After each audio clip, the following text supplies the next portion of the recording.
देखो एक बात बता रहे हैं, जो तुम बोल रहा था ना, ठीक ना सवाल, तो इसी पे एक लॉजिक हमको याद आ गया, बता रहे सुनो, एगो कहानी छोटा सा है, हल्ला नहीं करो।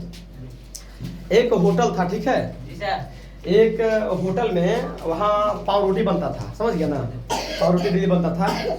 एक गरीब आदमी जिसके पास एक भी पैसा कौड़ी नहीं था, बहुत भूख लगता था उसको, वो क्या करता था ना, पाव रोटी खाने का बड़ा मन करता था उसको, ठीक है, तो क्या करता था, पाव रोटी खरीदने के लिए तो पैसा बेचारा के पास नहीं था, बहुत गरीब था। एक तरफ से मान लो तो कोई एक भिखारी व्यक्ति जो था वहाँ पे डेली जाता था, ठीक है, तो वो क्या करता था बेचारा, डेली उस होटल के बाहर में बैठ करके ना उस पाव रोटी का सुगंध लेता था, ठीक है, और उसी से अपना मन भर लेता था, ठीक है। पाव रोटी का जो स्मेल निकलता था उसको बड़ा अच्छा लगता था, ठीक। वो बेचारा गरीब था, खरीद नहीं पाता था, लेकिन वो सोचता था ना कि डेली यहाँ बैठ के उसका सुगंध लेके हम मन भर लेंगे, ठीक है, ऐसा कर करके मन भर लेता था डेली, ठीक है।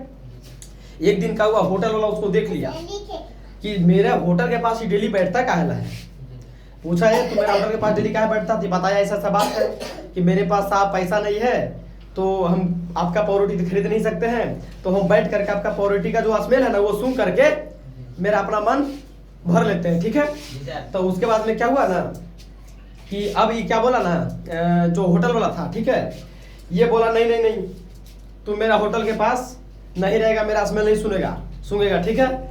और उसके बाद में इसको लगा कि फिर खरीदेगा, अगर इसको यहाँ से भगा देंगे तो बेचारा गरीब आदमी क्या करेगा। ये मैटर चल गया कोर्ट तक, ये केस कर दिया उस पर, ठीक है, उस पर केस कर दिया कि मेरा होटल के पास डेली बैठ करके सूंघता है, समझ गया ना, पाव रोटी का स्मेल डेली ले लेता है, ठीक है, इससे इसका आत्मा तृप्त हो जाता है, तो खरीदेगा कैसे, इसका भावनाओं को तो समझ नहीं रहा कि बेचारा गरीब आदमी है। तब जज के पास गया, तो जज के पास ये जब बात सुनाया ना कि जज साहब देखिए मेरा होटल के पास डेली बैठता था ये आदमी, और इतना दिन से मेरा पाव रोटी का सुगंध ले रहा था, इसका बिल इसको बोलिए भरने के लिए, ठीक है।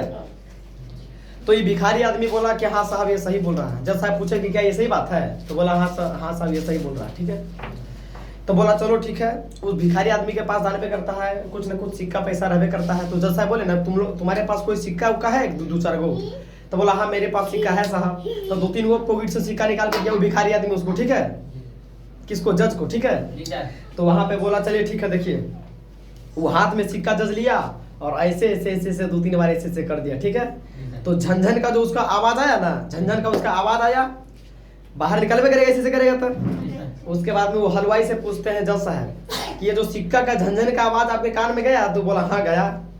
तो फिर बोला ना चलिए ठीक है, तब आपका फैसला हो गया, आप इसका सिक्का का आवाज सुने, वो आपका पाव रोटी का सुगंध सुना, अब फैसला मैटर सोल्व, समझ गया ना। कभी कभी कोई मैटर को बड़ा आसानी से सोल्व कर दिया जाता है, यही तुम्हारा उत्तर था, ठीक है, समझ गए ना। चलो ठीक है, जय हिंद, जय भारत, जय श्री राम।